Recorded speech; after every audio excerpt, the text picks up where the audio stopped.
Hey everyone, this is Tara with the Painted Cicada. Give me just a minute to make sure I get this link everywhere it needs to go so people can find this.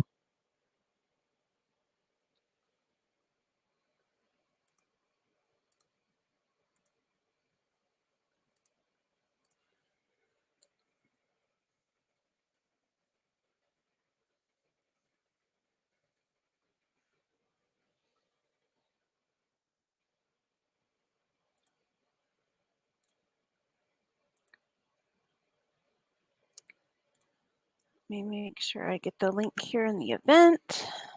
Bear with me just a few minutes. It's just now 6:30, so I am going to give everybody a few minutes to be able to find it.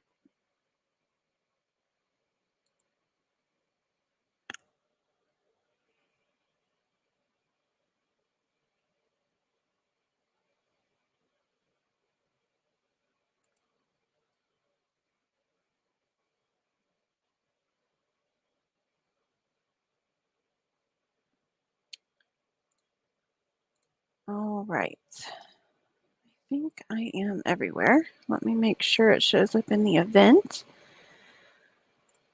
You know, things get a little confusing on Facebook when we're trying to find events, so I just want to make sure I kind of plaster this everywhere.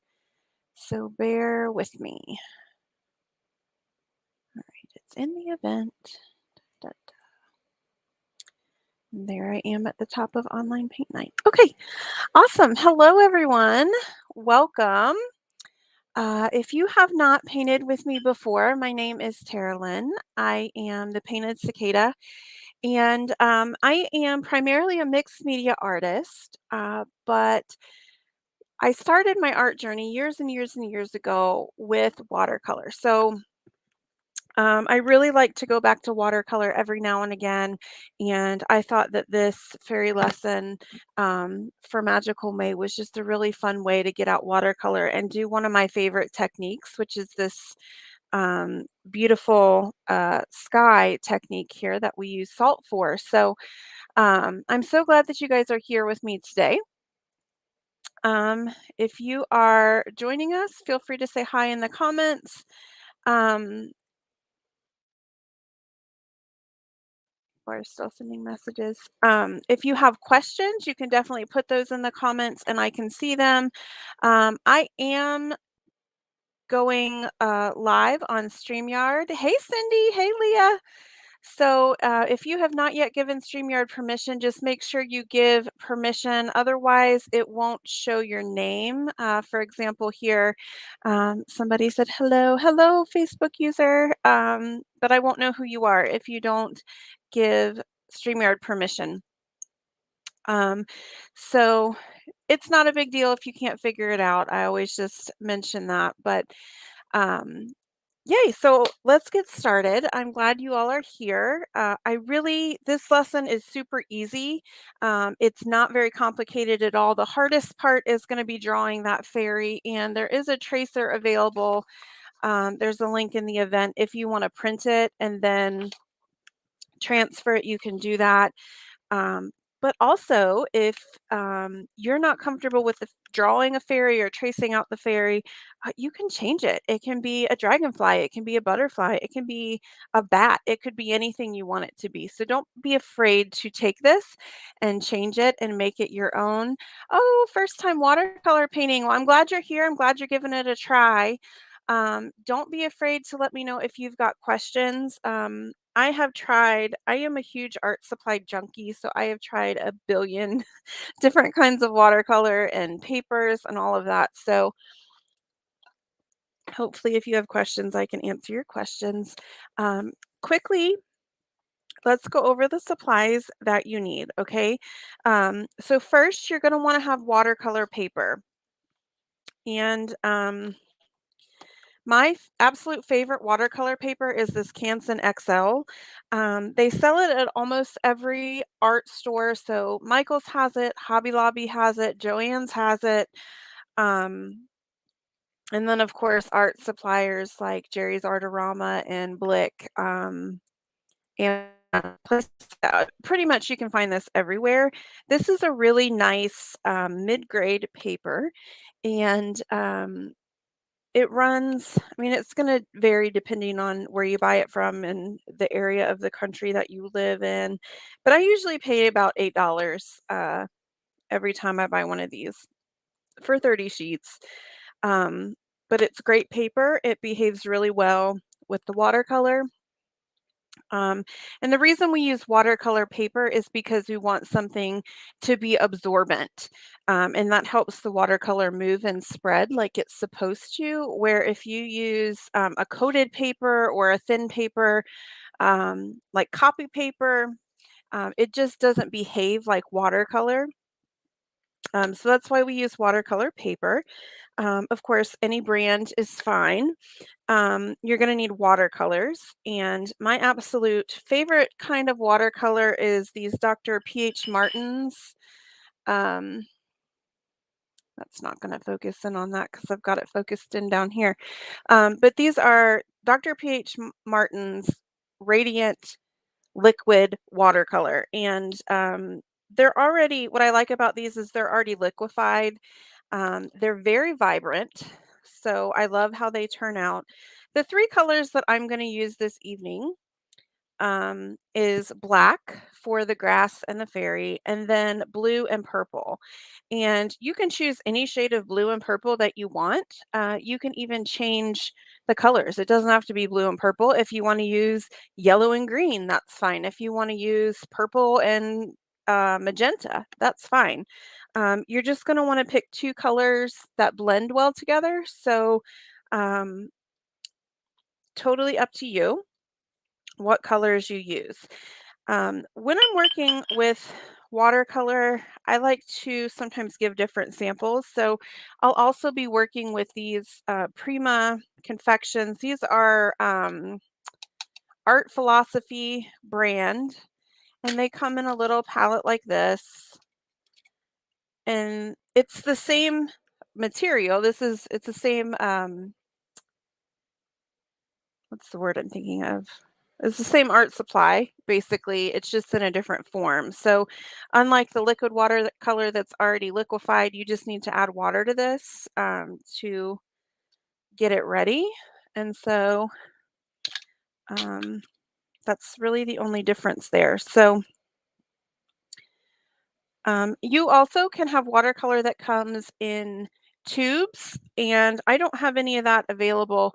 They also make watercolor powder.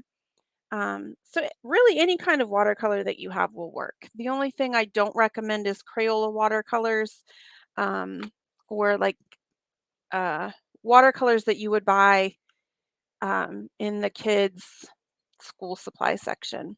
They're not going to behave like watercolors. If that's what you've got tonight, there's nothing wrong with it. They're just going to be very less pigmented. Sometimes they get a little chunky.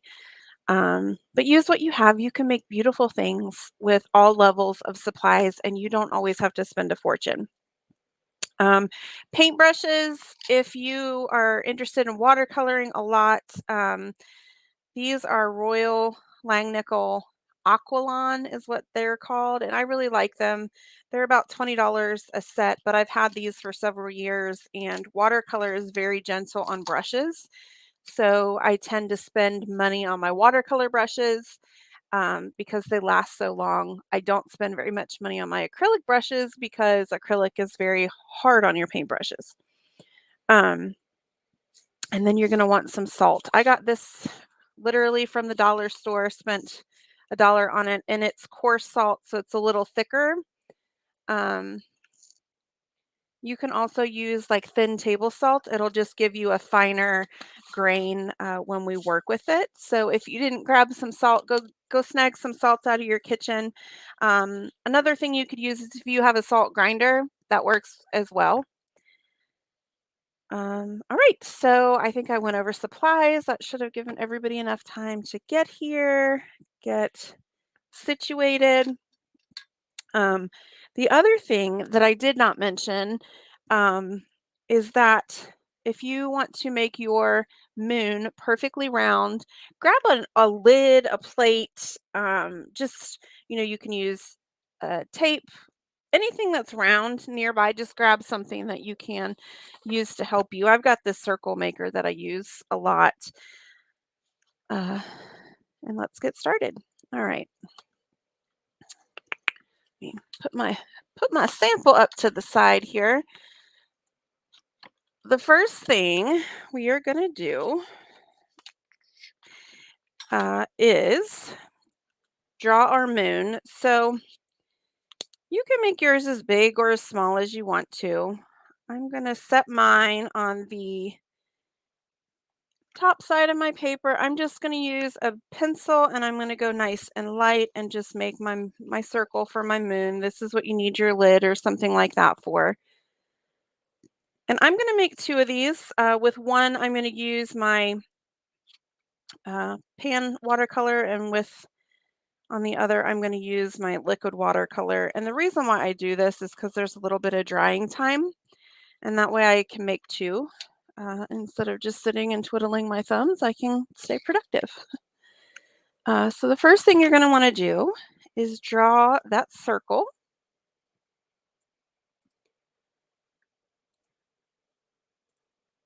I'm just going to get on Facebook for just a moment and make sure that nobody is lost.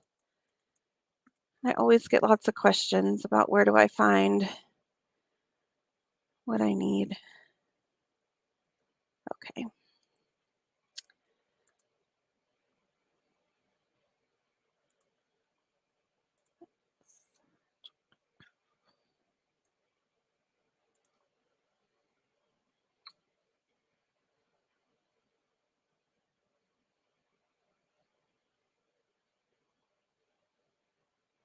All right, looks like everybody is good.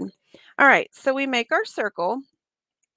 And then what we're going to do now, just get a large brush, and then we're going to add clean water. And I'm going to set my second one aside. You can create two with me as well if you would like. What I'm going to do, get a nice big brush and add water around your moon. And then we are going to wet everything around the moon. And we don't want it to be so wet that it drips off the side and creates puddles, but we want it to be wet enough that all the fibers in the paper are covered. So I went around my circle. Don't go inside. And the reason why we do that is because watercolor will move to other areas of wetness, but if you keep the paper dry, it will not spread to the dryness. So I'm just wetting my entire page here. And like I said, don't make it really drippy droppy, but just a nice coat of wetness is what we're looking for. All the way around the moon, but do not go inside the moon.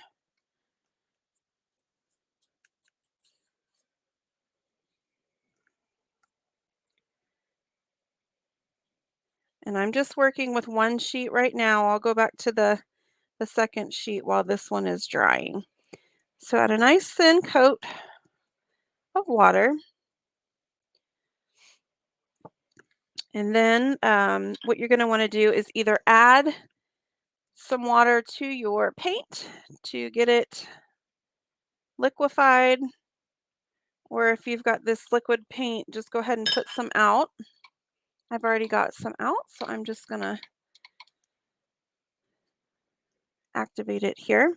And what we're going to do, so I'm going to start with this purple. I'm going to come around my moon. Do not go inside. And then we're going to kind of spread it out. So make a nice clean edge around that moon.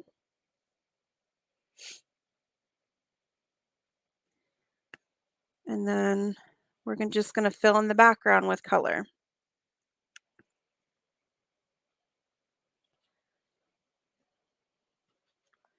And as you can see, when I leave it, it starts to spread a little bit. It's really beautiful. So I'm going to add a little bit of purple, and I'm not going to color I'm not going to add pigment and color to my moon, but I'm going to add color all the way around it. So I've got some purple on there. Now I'm going to add in some blue, and I'm just going to let some of these overlap and move. And you can add as much pigment or less pigment, whatever your preference. And so we're going to have some patches of blue, some patches of purple, or whatever color you decided.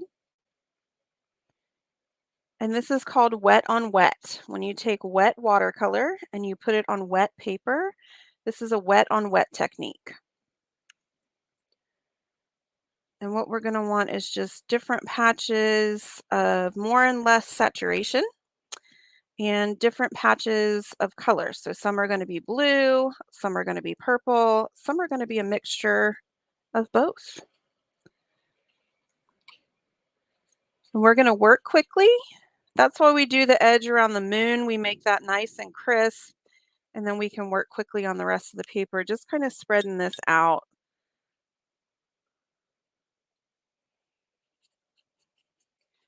And I want my whole page to be nice and wet with watercolor. Just kind of moving and blending.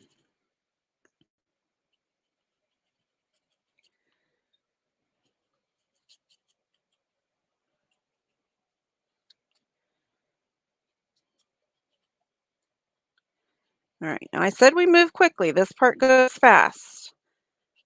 So I'm kind of making a mess here on my paper, letting this watercolor mix and match and misbehave and do all the crazy thing that it does. And this is why I like watercolor. It just is really fun to let these colors do what they do. All right, so I've got everything covered. Now what I'm going to do is get my salt.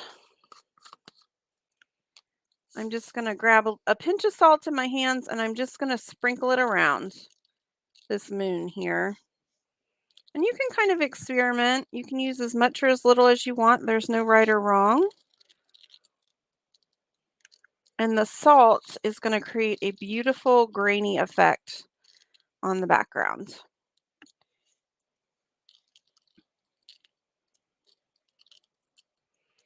And it doesn't have to be evenly distributed on the page. Just kind of throw it on there. Play. Have a good time with it. And you can start to see almost immediately it's going to start pulling at that watercolor. And that is what gives us this beautiful background, this modeled background. So what I'm going to do, so this was my first sample here, and I'm going to set this aside, and I'm not going to use my heat gun if possible because it diminishes that effect. So I'm going to set that aside. I'm going to let it do its own thing and dry for a few minutes, and I'm going to do a second one so that you all don't have to just watch me sit here and breathe. So I'm going to move on to a second one. I'm going to do the exact same process. And for this, I'm going to use a different brand of watercolor just in case you want to compare. But again, I'm going to start by wetting this background.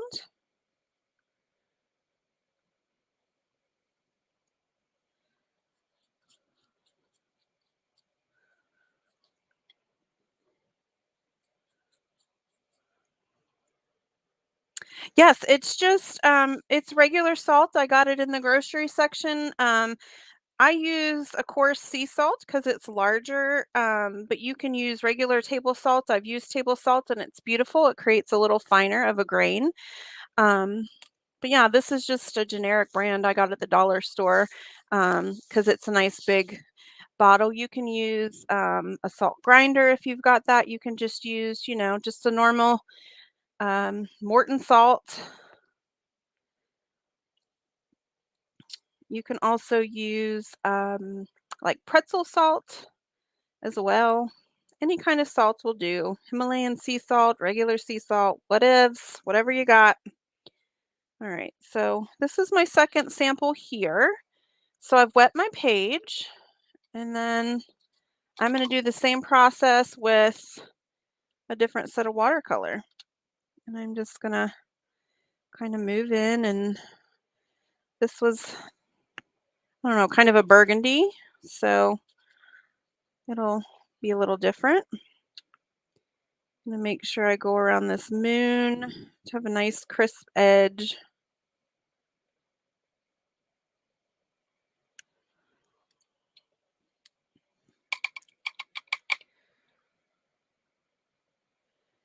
And then come in with some purple.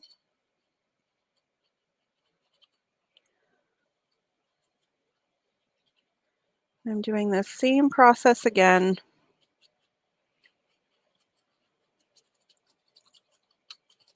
And watercolors will tend to dry slightly lighter. You'll notice the pigment will lighten as it dries. So it always starts out super vibrant and then lightens, which is one of the reasons why I really love that Dr. P.H. Martin's, is because it really has a great color after it dries.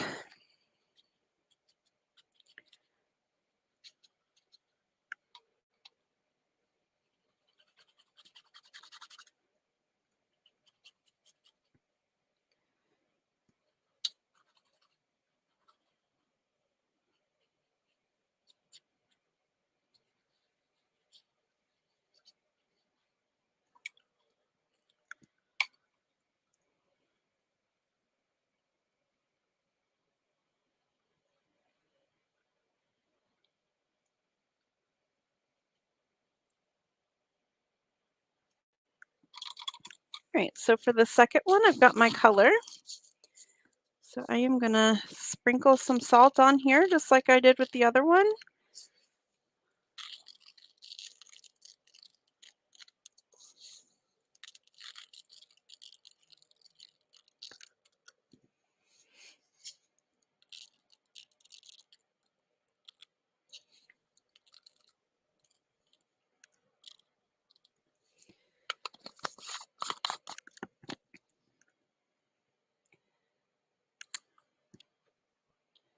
And the salt is gonna work its magic. So what I'm gonna do is I can go ahead and move this one out of the way, and I'll bring back this first one.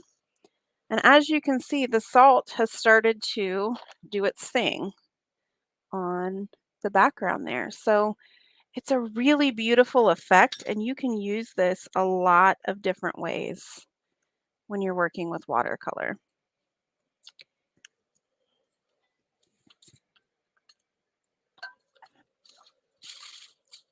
So that is our first step with the background there. I am going to let this dry just a little bit more before I work on adding the grass and that detail. And we're going to work on the inside of the moon. So I'm going to be careful of any patches of wetness around here. So I'm going to work in here. If you've got any salt that made its way inside your moon, just use your finger and kind of brush it off. And this is how we're going to start. So I've got a round brush. I'm going to dip it in my water. And I'm going to go right around this edge of the moon and just re-wet my outline here.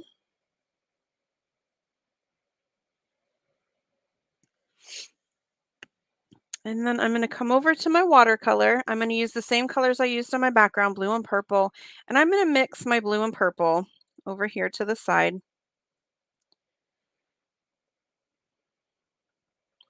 Create what I like to call blurple. All right, so this is a mixture of both my blue and my purple. Nice, add some water, thin it out a little bit, and I'm just going to come on the inside of this moon and just add a nice thin circle right around the center of that, not the center, the edge of the moon here.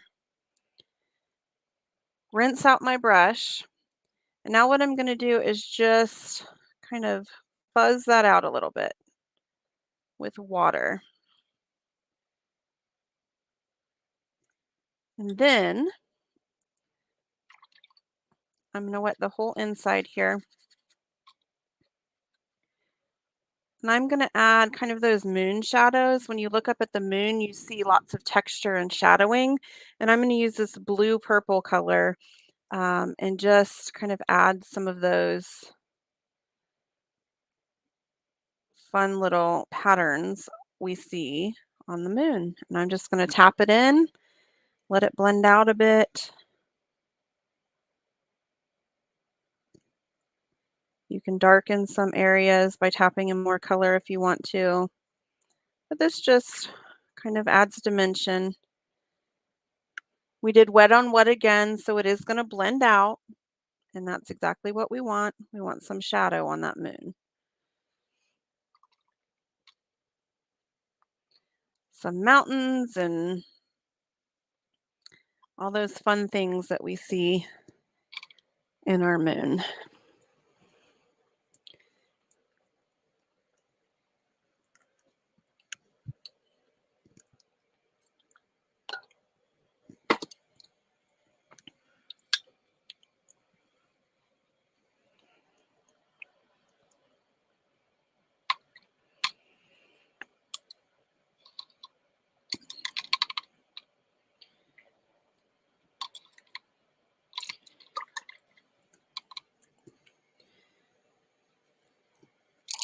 Really, I'm only using 3 brushes for this lesson.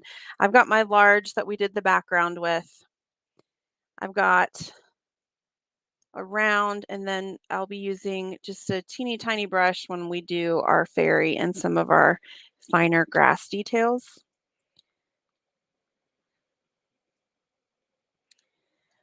All right, for the most part, I think my salted area is fairly dry. I'm going to set this aside again and pull out my number 2 while my moon dries a bit. And I'm going to do the same thing with this moon.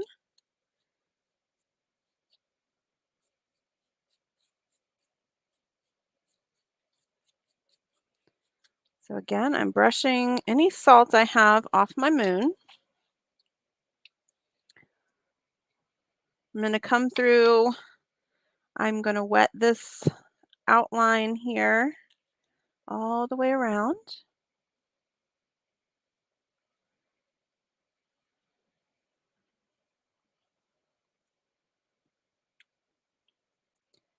Going to add water right around that inside.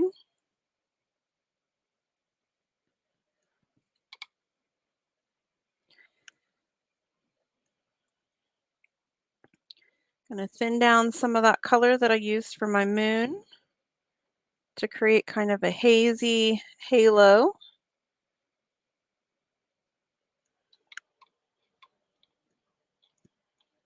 Then we're going to wet the entire moon, the entire inside here.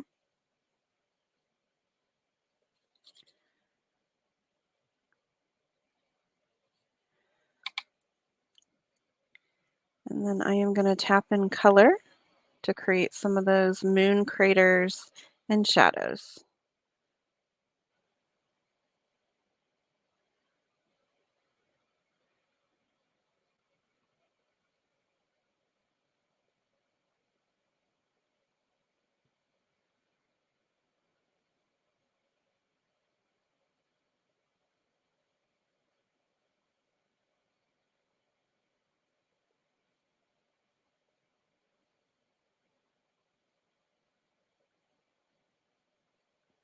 And the wet on wet paint definitely spreads around and just does some really fun things inside that moon.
And again, I'm going to switch this. So I'm going to let this moon dry, go back to my number one. And for the most part, I mean, my table salt has done all that it's going to do. And so for the sake of the video, I am going to use my dryer at this point just to dry it off. Um, you can also kind of, if you're at home, you can blow on it a little bit. Um, Another nice way to dry watercolors is just to fan a piece of paper over the top. That lifts a lot more air, lifts a lot more moisture than you might think. Um, You don't wanna use a dryer when you're trying to get this beautiful process going, but now that it's pretty much done, I'm just gonna make sure this is dry, um, and I'll show you how to get this salt off the watercolor.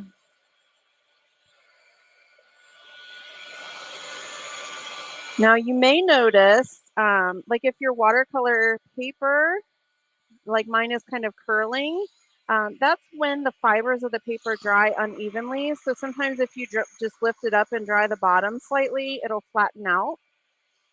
That's a trick I like to use. So like if you see it curl, like this one is curling, if you heat up the bottom, it uncurls.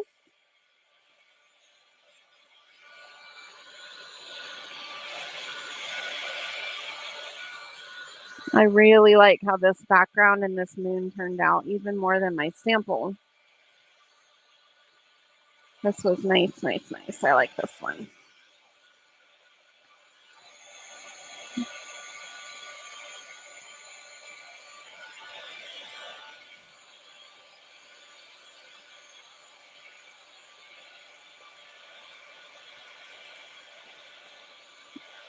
The reason why I want this to be mostly dry is because I'm going to brush this salt off and I don't want to create any um,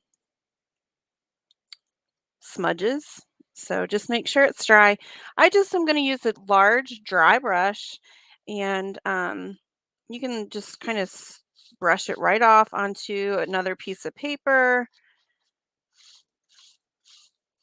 And that's it. Your salts will come right off. You can use your finger.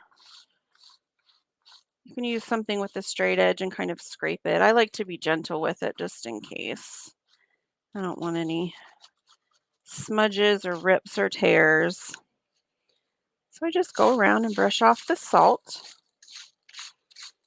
And once the salt is off, you can really see that patterning. It is absolutely gorgeous.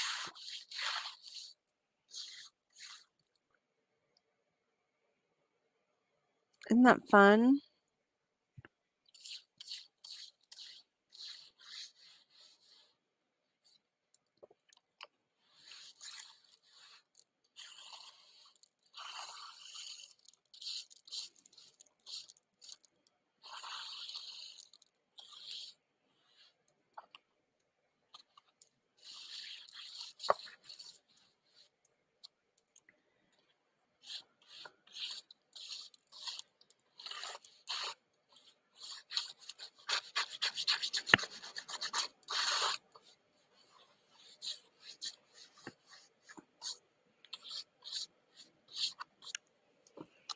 All right, so just brush that off.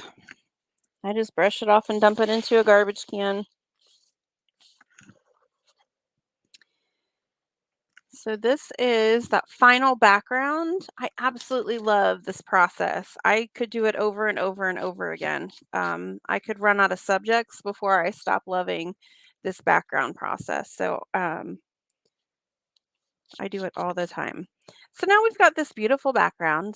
We've got the moon. We need to add in some grass and our fairy. So um, this was provided as part of there was a link to download a fairy image if you want it. You could also just, do a Google image for fairy, print one off. I'm going to cut that out.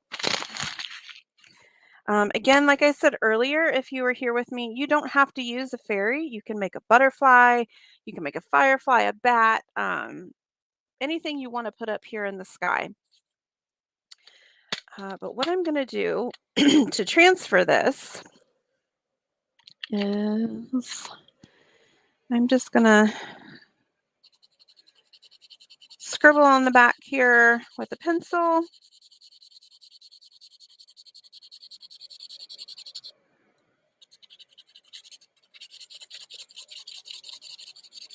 Just get some graphite back there.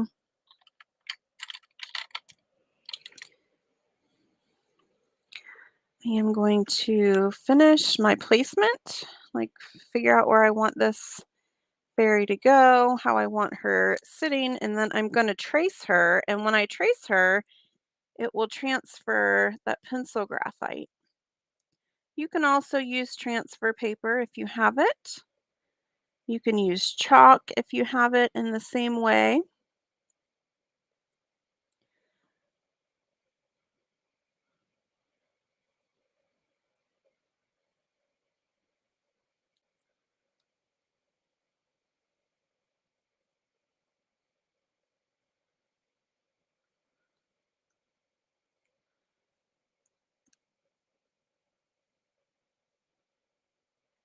The reason that I like doing it this way is because it really is more of a subtle line than using graphite paper.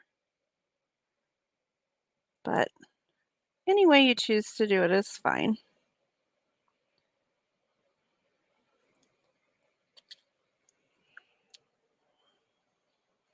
I don't know how well you can see that. I can see it really well here in person. But however you want to get that on there, go ahead and transfer that on there.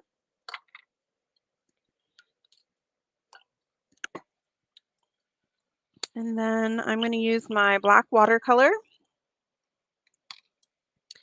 When you thin watercolor, it does lighten. So just keep that in mind that the black will turn into a gray. And this is why we want this to be dry, because as I apply this black, I don't want it to bleed out like all these other beautiful colors. I want it to be a nice crisp outline.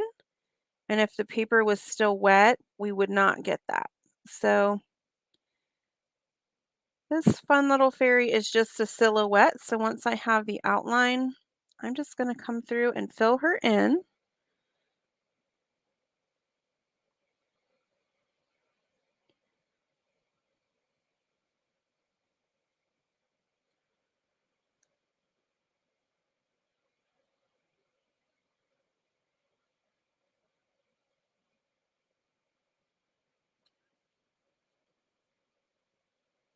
And I'm going to keep this black fairly dark.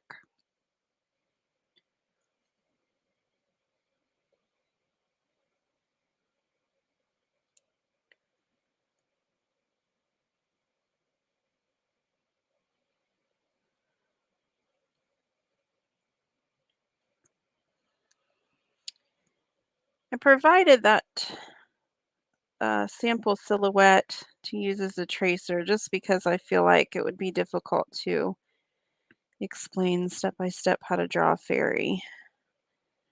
I'm okay with drawing one, but I'm not sure I would be able to accurately describe how to draw one. So sometimes it's easier just to um, use other tools to get what we need. I don't like to call it cheating because a lot of artists have different ways of getting things done. I don't think using a tracer is cheating, especially when most of this we've created on our own.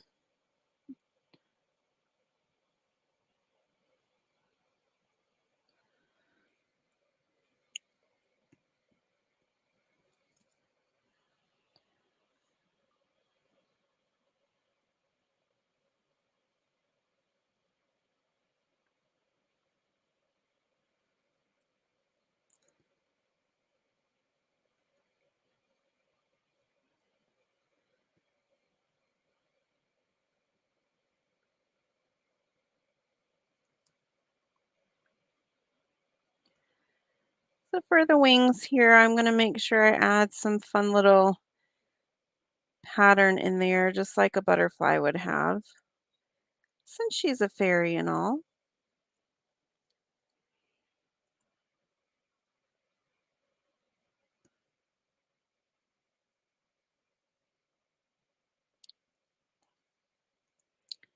So we just want to make sure that silhouette is nice and dark.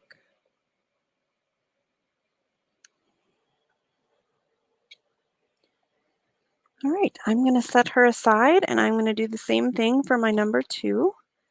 Part of the reason I do this, I know I mentioned because there's dry time, but I also don't want you to feel rushed. So um, that you're comfortable with this process. So again, I'm just going to dry this, remove the salt, and then in a few minutes here, we'll go in and add my fairy.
And I can tell you right off the bat, I am not as crazy about this background as I am with the other one. There's a lot of, I don't know, color that did not blend. The beautiful thing about watercolor is you can kind of reactivate it. So I am going to do that in just some of these spots and just see if I can blend some of that out.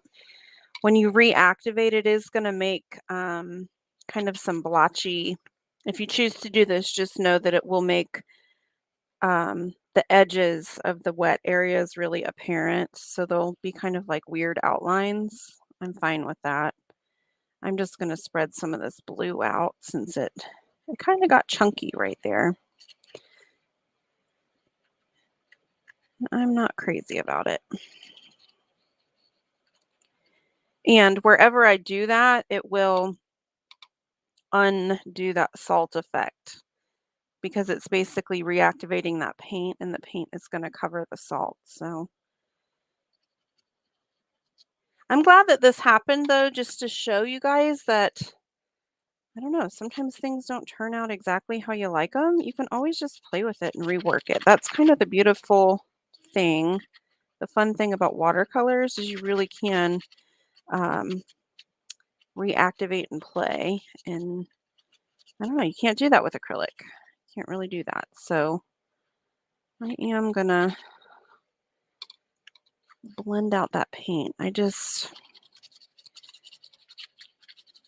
wasn't happy with how I did that background.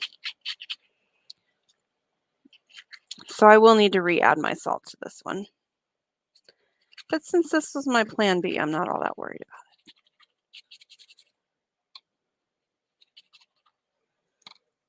about it. All right.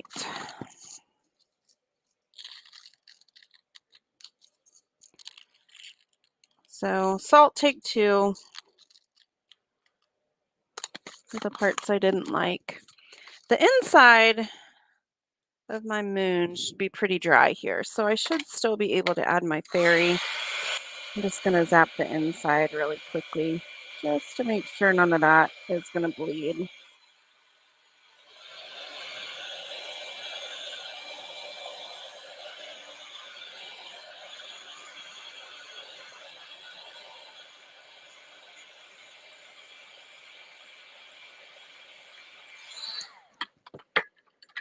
All right, so I'll just need to be careful not to touch that wet part. So again, I'm gonna add my graphite back here.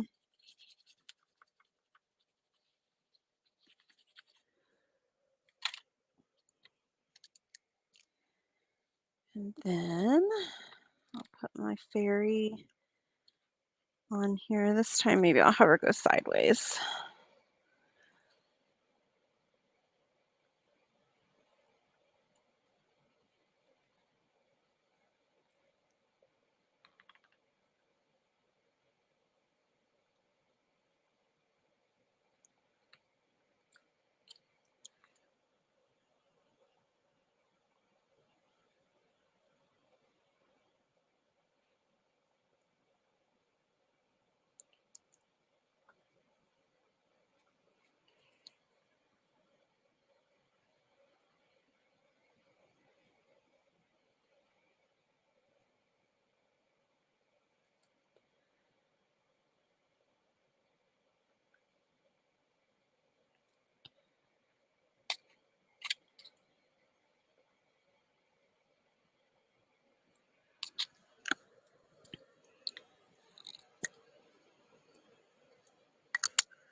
All right, again, I've got my little fairy transfer here. I'm just gonna make sure this moon is dry. I'm just a little worried about the moon here.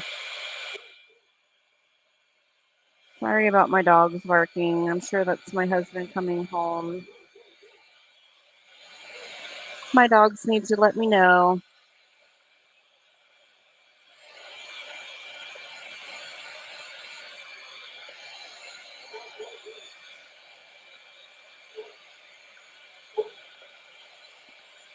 I just want to be really cautious with this one since I added a little more moisture on here.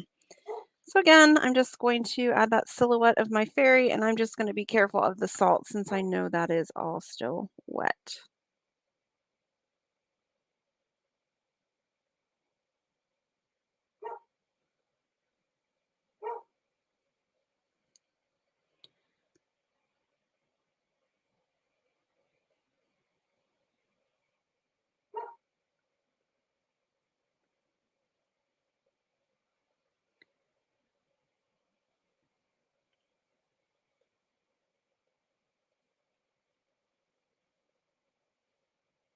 Oops. Well, she's got crazy calves, I guess. That's okay. She's a fairy. She doesn't have to have human proportions.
Even a mermaid would be kind of fun using, ocean colors to do a mermaid with a silhouette like this and that beautiful salt effect. All right, so there is fairy number 2. I'm going to set this aside and go back to number 1 and let that dry. That's kind of a mess since I redid it, but sometimes that happens. All right, I'm going to continue working with this black. I'm just going to add a little more on there. Now remember, this whole painting here, I've only used three colors. That's it. It doesn't take much.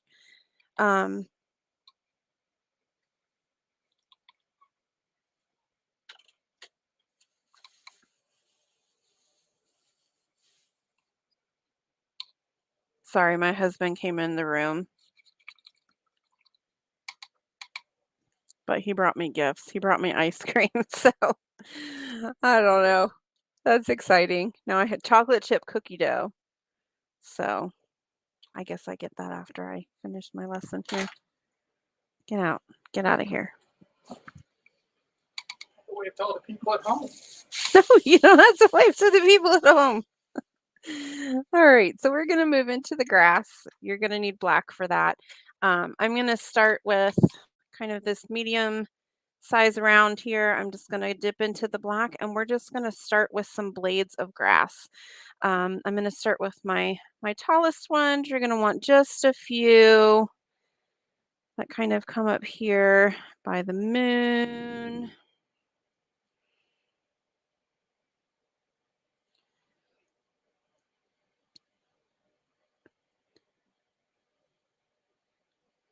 Just lots of grass, grassy grass. I give him a hard time, but my husband is absolutely the best. The best. I was just surprised. I was surprised. I don't know if you saw my face. Like, he never comes in while I'm teaching, so caught me off guard. All right, so we've got some large strands of grass in here. And then what I'm going to do now is just a little less pressure, and I'm going to add some smaller, thinner blades of grass. And they can overlap, right? We want all different sizes and lengths.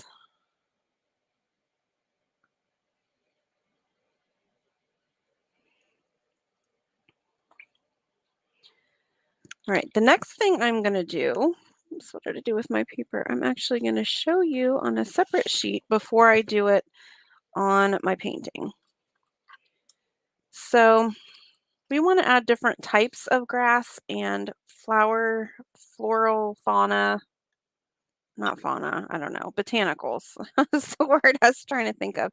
So what I'm going to do is I'm going to create picture in your head if you've ever seen grass that's grown to seed. It kind of has these ends like this that kind of, I just make little lines and then almost like wheat. Wheat is a type of grass. So just kind of have these little fun ends here. So I'm going to add some of those into my painting, and I'm using a finer brush, still using that black. As it waters down, it's going to turn a little gray, and that's cool. So I'm just going to add a few of these kind of sprigs in here of this kind of like wheat-ish grass.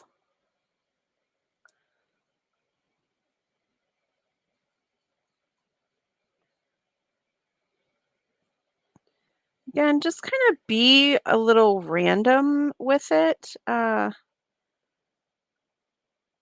You don't want it to all be even and perfect, or it won't look natural.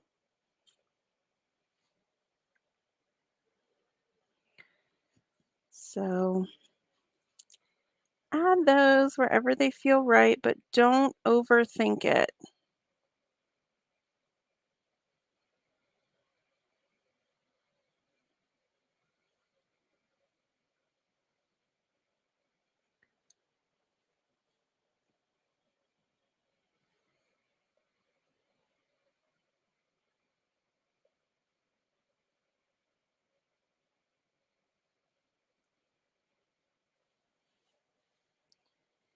I always try to remind people work in odds. So I noticed I have 4 of these. I'm going to add one more, make it 5, just so that it's not an even number. And don't forget too, this stuff can overlap a little bit. You don't want it to be too cluttered and confusing. So don't overlap everything. You want some things to um, be able to be picked up by the eye, but some things like this little blade of grass here can overlap. That's okay. All right, the second kind of little grassy flower that I'm going to add in there is kind of a cone flower shape. So um, you'll create kind of a dot and then some flower petals just going outward. And then, of course, it would have a stem. So that's the second kind of grassy, flowery thing that I'm going to create. And so I would recommend 3 to 5 of those.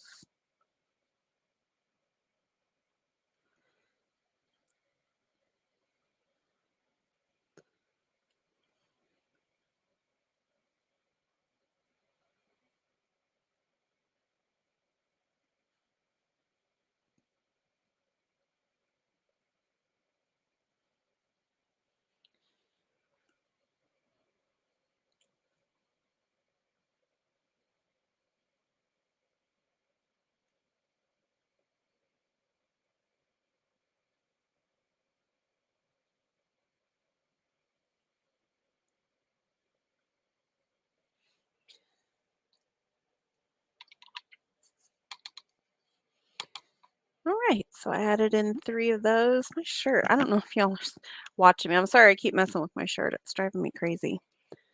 Um, all right. So that is the majority of the grass. Now what we need to do is kind of fill in the bottom. And so I'm going to go back to my medium-sized brush. So I was using a fine for the flowers, and I've got kind of this larger round here that I used for those larger pieces. And what I'm going to do is I'm going to add some water to this black. I'm going to thin it down just a bit. So it's going to end up being a little more gray, a little more transparent. And I'm just going to work in some more grass. So just some thinner strands of grass. Some need to go off the page, right?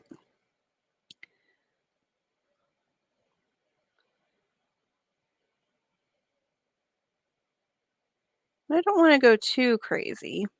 And then what I'm going to do is I'm just going to kind of add this thick upward brush stroke down here at the very edge, at the very bottom, because we want to fill that in. That's where the thickest grasses are going to be.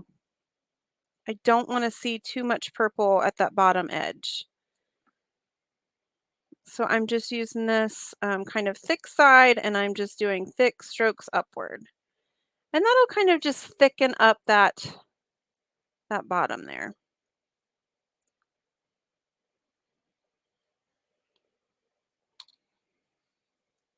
And that is it. That is my finished piece.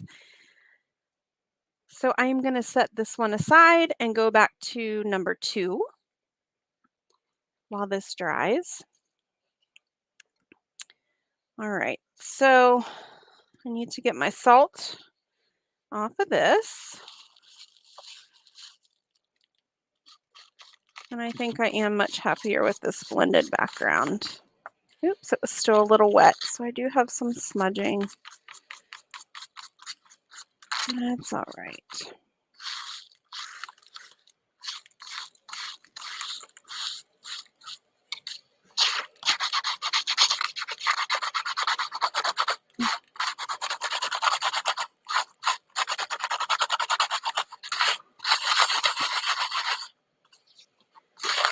Because I reworked it, the modeling effect on the background is not as noticeable.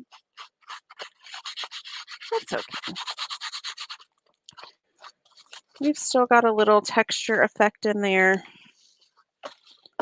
but I like it much better than I did when it was real um, kind of clumpy earlier. All right, so this down here is dry. And we are going to do the same thing with grass. Oops, I forgot my fairy's wings. Let me add some wings up there for you, lady.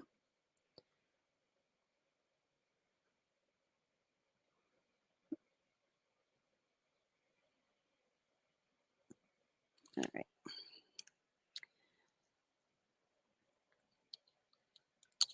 Oh, so for this one I did have, well, I don't have a true black in there, so I am just going to use this black. Since I have it out anyway, might as well not waste it, right? All right, so again, creating large um, blades of grass first. So I got this round brush, and I just go a little thicker as the blades come to the bottom here.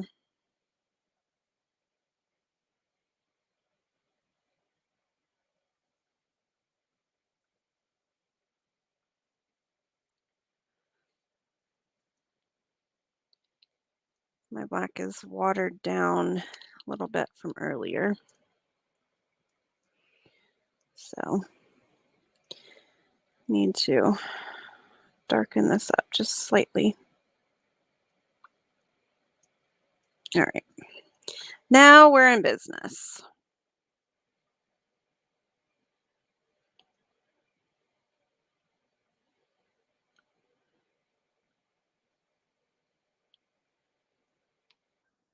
So we've got these nice tall blades of grass here.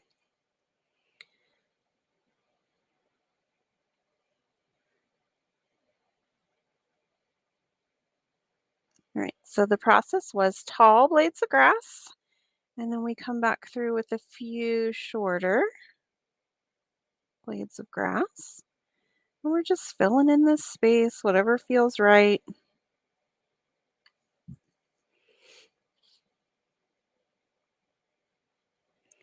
Remember, it's okay to have some overlap. And they can go all different directions. Don't feel like all the grass has to go one way.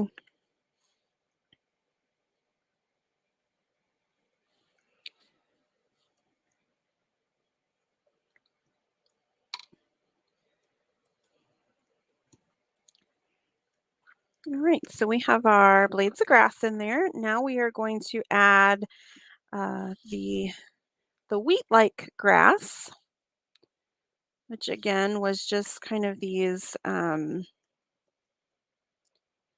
add little short strokes to the left, short strokes to the right, and then a tall, thin stem.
And you really can add whatever kind of stems and flowers and grass that you like, however you like to doodle.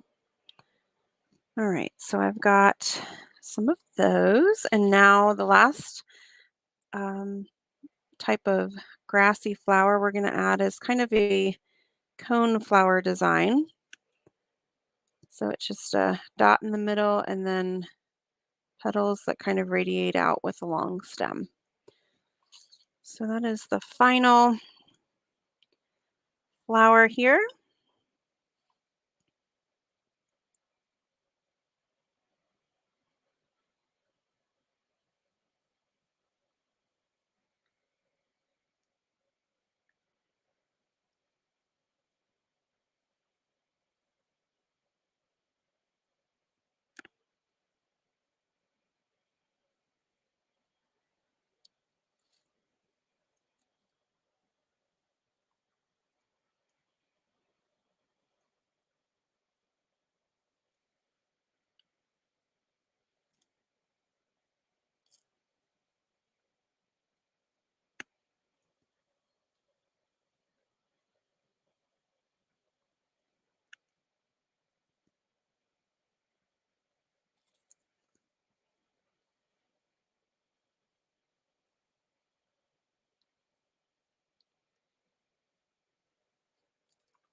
So I personally added 5 of those. You can add as many as you like.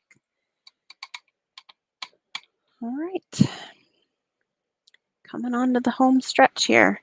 All right, so I'm using this leftover black, watering it down a bit. That's gonna make it a little gray. And now we're just adding some short grass in here.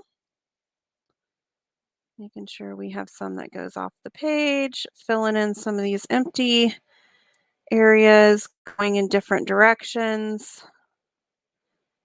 different strokes there. I'm all out of paint, so I needed to add a little bit more. Ugh, that's the worst. So I never have enough. I always have too much or too little.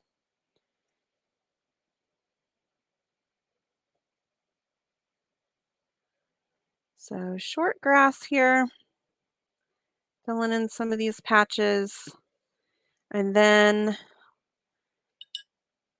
just some really thick, short strokes at the bottom to fill in this area. Short, thick strokes upward. We're just going to add thickness down here, just at the very bottom. And I like to just go across that very edge just to clean that up a bit.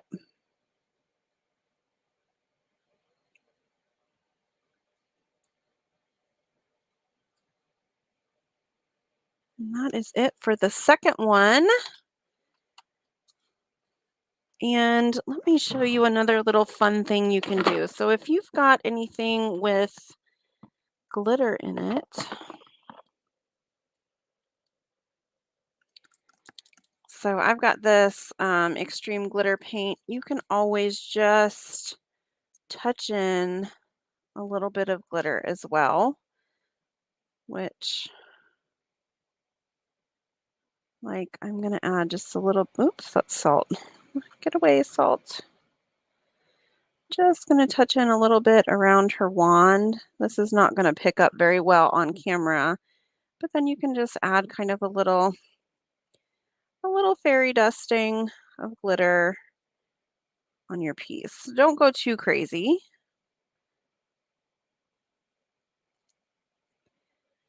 But that'll be fun when it dries, just to have that little sparkle. That, of course, is optional. If you've got glitter or glitter pen, you can do that for a little extra zhuzh.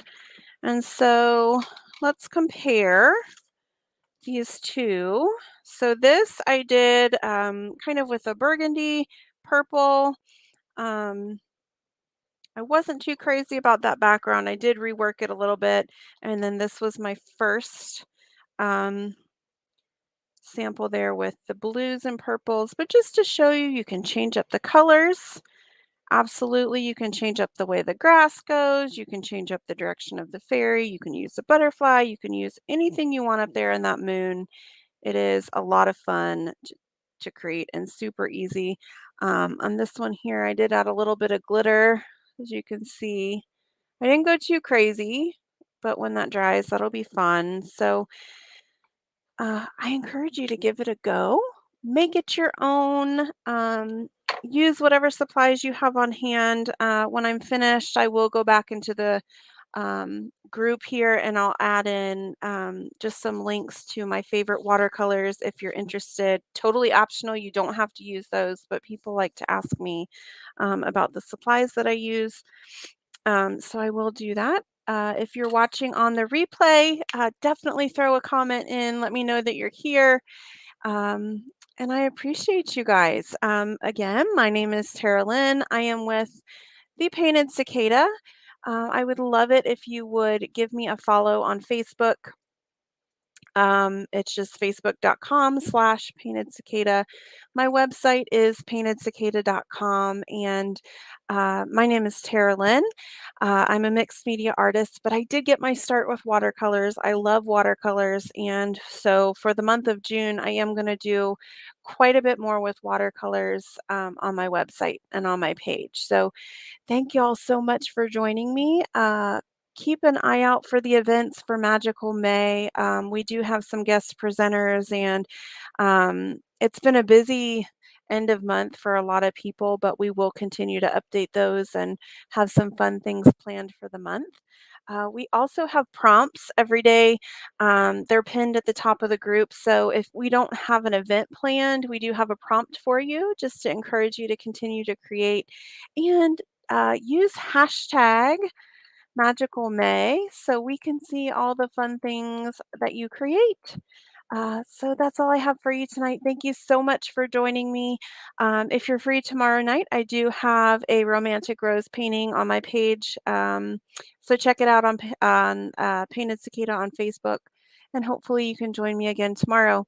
Have a great night, everybody.